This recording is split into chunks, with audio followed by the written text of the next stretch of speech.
Hey, it is Greg, Kentucky's Heartland at Kentucky'sHeartland.com, out at beautiful Bernheim Forest again today. And I know you're judging me right now, but that's okay. My friend Dan, hey Greg, Dan the Bug Man is here with me today because this weekend is the big weekend. It's BugFest and the Fall Plant Sale. I can't even look at you in the face right now, Dan. Well, yeah, it's hard to know which eye to look into. Yeah, no, you've got a bunch of them there, Dan. Insects have lots and my lots eyes of are up here, Dan. Wait a minute, my eyes are up here. All right. So BugFest is this weekend. Tell everybody about BugFest. So BugFest is a celebration of our teeny tiny creepy crawly friends, and we do everything from dress up like bugs, as we are demonstrating right now, to looking at bugs. We'll take a look at some live creatures here in a minute, to eating bugs. So we're not doing that, are we, Dan? We're not going to do that today. Thank you, Jesus.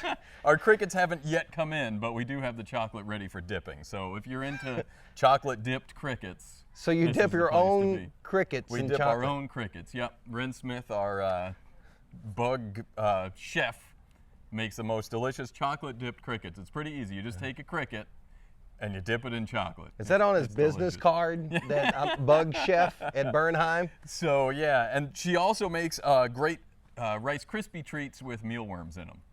So I'm going to take your word on that, Dan.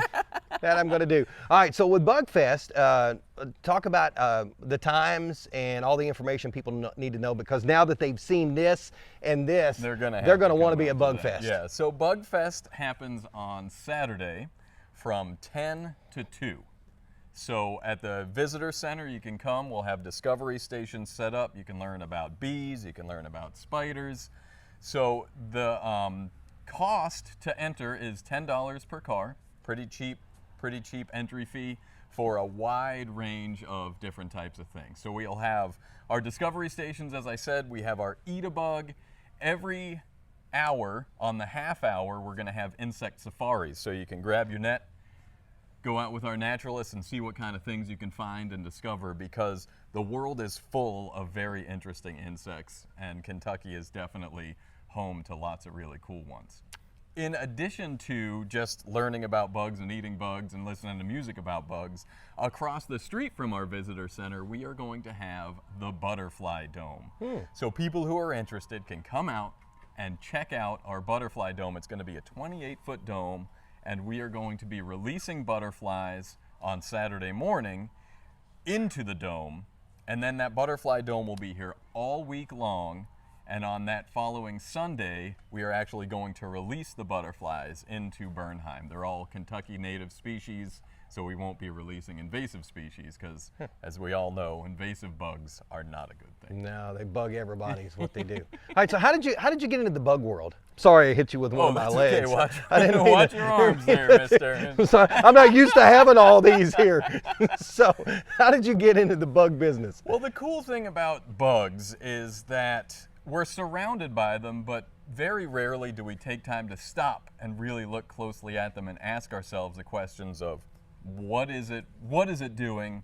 What's its purpose in all of this? And insects do a lot of really important things. Everything from feeding, people around the world, feeding bugs, frogs, or feeding birds, frogs. Lots of animals eat insects. So insects are a source of food for people and animals. They also are sort of like the janitorial staff of the forest.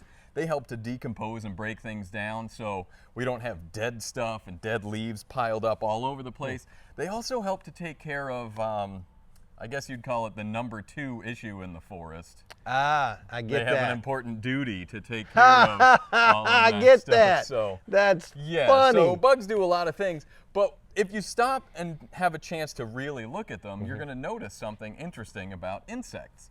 And that is that even though insects come in a range of sizes and shapes, they all have the same basic structure, which is why we have you dressed up like an insect today. So, all right, so I'm the model. I've never been a model in my life, You're Dan. looking good. You wear it well. Sorry, my abdomen keeps hitting the butterfly back your here. Abdomen there. So what we're going to do right now is we'll talk about the 3 parts that all insects have and what each part does. And then, to help us remember, we will sing. This is the family show, by the way. Remember that. We will sing our song that families can sing as they gather around the table to celebrate. So I'm dressed like a bug, and I'm going to sing a bug song. So the first part of the bug that all insects have. I'm saying bug, but let's talk specifically about insects because you've also got spiders and things like that. So let's talk just insects. All insects have a head. People have heads too. I have one. There you go. Now your insect head has some of the same parts that people do. You've got your eyes and your mouth. Now insects have really cool mouths. I got a big mouth. Yeah. So what you have right now is you've got a little proboscis on here that is like a long straw that's perfect for sipping nectar from flowers. Insects have specialized mouths. So as an insect that has this fun little proboscis straw, you would only be able to eat one type of thing, and that would be the nectar from a flower. The thing that's cool about people mouths is we can eat lots of things. So if I wanted to eat a cheeseburger and a milkshake and some French fries, I could eat all that stuff up. Hence why my bug suit doesn't fit very well, Dan. So you could use this proboscis to slurp up a milkshake, but when it came time to eat the cheeseburger, all you could do is kind of like lick it a little bit. Nobody that has would time not for be that. Very fun. So you've got the mouth and the antennae on your head also serve a very important purpose. A lot of people think that the antennae are just feelers, but insects can also use their antennae to smell. Now this probably isn't going to come through on the video, but insects communicate with a chemical called pheromone. So I've heard of that before. Use pheromones. So if I was talking to you as an insect, I wouldn't necessarily have to say anything. I'd just sit here and Don't make rub a me smell, down. and then you'd smell, know everything that I'm talking about. So you're not just using them to feel and smell. The antennae also help the insects to hear. And when insects communicate, they use a wide range of noises and smells and motions. Some bees do a little waggle dance. So the head, although humans have heads too, an insect's head is full of really cool devices. The next part of the insect is this part of your body. This is the thorax. The thorax. The thorax. So we start with the head, then we have the thorax. The thorax, as you can see, is where the legs are attached. If you were to have wings, your wings would also be attached to the thorax. Right now we just have these wooden wings behind us. Thanks for not putting wings on me, Dan. That would make you look ridiculous. I know. Nobody's got time for that. So the thorax is where your legs and wings are going to be attached, just like my thorax is where my arms are attached. I don't have wings, but I can can't flap raise my arms arms, Dan. pretty good. These things You can't topple put tight. your arms down. So the final part is what's been knocking into our butterfly wing. So So I should turn around around? and give the viewers at All home right. a nice look. Don't stare at Yeah, my so- thorax. So this last part, this is the abdomen. Now the abdomen, all right, you can turn back around. Okay. You're knocking into everything. Yeah, I am the knocking into abdomen everything. is where the digestive parts of the insect are. So when insects eat, no matter what they're eating, it's all going to be digested down in that little spot. Now, my abdomen, you can see I've been doing the milkshakes and the cheeseburgers, is right here, but insects have a whole separate part for all of that digestion. So you've got the head, the thorax, and the abdomen. The head's got all the parts, the eyes, the mouth, the antennae. The thorax holds the arms, and then the abdomen is where the digestive parts are. So the way we remember the three parts of the insect, and you're going to need to dance along with me on this one, I think you'll catch on, you're pretty fast, is we sing the insect parts song, and it goes like this. Head, thorax, abdomen, abdomen. Head, thorax, abdomen, abdomen. And this is the best part. And mouth, and eyes, and antennas. And then we sing it again. Head, thorax, abdomen, abdomen. Yeah, so now you know the three parts of the insect. The head, the thorax, and the abdomen. You know what else I know? This video is going to appear at the Heartland Communications Christmas party, I guarantee you. Why? Are you embarrassed? Oh, I'm not embarrassed, Oh, okay. but they like things like this. Well, that's great. Happy Christmas, everybody. There you go. So, what we're going to do now that we know about the head, thorax, and the abdomen, is we can look at some of our insect friends. All right. They're not because- going to hit on me, right? Because I'm a good-looking bug right now. Yeah, you're a little bit big for Okay. their type. Okay. But if we look, this All right, one I'll is. go in. We're going to come in here just a second. Let me see if I Okay. can get our friend down. This Okay. first insect is a very special one. If you look, it's got the head attached to the thorax with wonderful legs built for jumping, and then the abdomen's kind of small on the back. But the most interesting thing about this creature, this is a cave cricket, is its antennae are super duper long. I just noticed that. Because if you think about it, insects that are designed to live in caves, there's not really a lot of light where they would be living. So those antennae help them to feel around to make sure that they're not jumping headfirst into walls. So cave crickets don't just live in caves. I actually found these in a weird random storage room at Bernheim, which is fun and exciting to go into. You never know what you're going to find. But I've also found cave crickets in basements. I have one that lives in my bathroom at home. Cave crickets just like to be down low where it's nice and cool and a little bit darker. And you can see those antennae are perfectly built. So insects have all sorts of specialty designs that help them to survive. You'll also notice it's kind of a brownish color, gives it a little bit of camouflage. So if it's not moving, it just kind of looks like a pile of dirt. So there's our cave cricket. Let's see what else we have. Oh yeah, not all insects have what looks like 6 legs all at the same time. So this one, I think, I might just put it on the table if I can get it out. Let's see here. Now, see if you recognize something that looks like this. You got that there? Yeah, I might want to bring him a little bit towards you there. He's a fast one there. Yeah, this. There we go. This is a caterpillar, and this is a special type of caterpillar called a sycamore tussock. A sycamore tussock caterpillar, and it turns into, guess what? A sycamore tussock moth. Huh. So the caterpillar's name matches the moth that it becomes. But some insects go through, all insects go through a process called metamorphosis, where they start out as an egg, and then they become larva or pupa, and then they will grow into an adult. So this is our sort of pupa stage, or our larval stage. This tussock caterpillar will turn itself into a cocoon and then become the moth after it goes through that metamorphosis. He's very well trained. He just kind of lays there. Sit. All right. Dan, you're really good at this job. Now the thing that I want to let viewers know about our caterpillars is even though they're fuzzy and cute, many caterpillars in Kentucky can actually irritate your skin, and some of them will actually sting you. There's this one caterpillar called the saddleback. If you see a caterpillar and it looks like it has a teeny tiny little saddle on it, don't pick it up or else you'll be in for a very unpleasant surprise. Yeah, we don't want that. So caterpillars, even though you can't look and see the 6 legs and the head, thorax, and abdomen, it's all living there inside that caterpillar, just waiting to form in the cocoon or chrysalis and hatch out and fly away. So be on the lookout. This time of year there are lots and lots of caterpillars up in the trees chewing on leaves. So let's get this guy. You gotta go home, buddy. And now I think he was sunbathing. Yeah, it's like, oh, this is so working glorious. on his tan. Put me back in my cage. Come on, friend. So after, now the good news is the sycamore tussock doesn't really sting. So we're lucky with that. If you're not into things that creep and crawl, we will have creatures that are no longer home. Ah. So I don't know.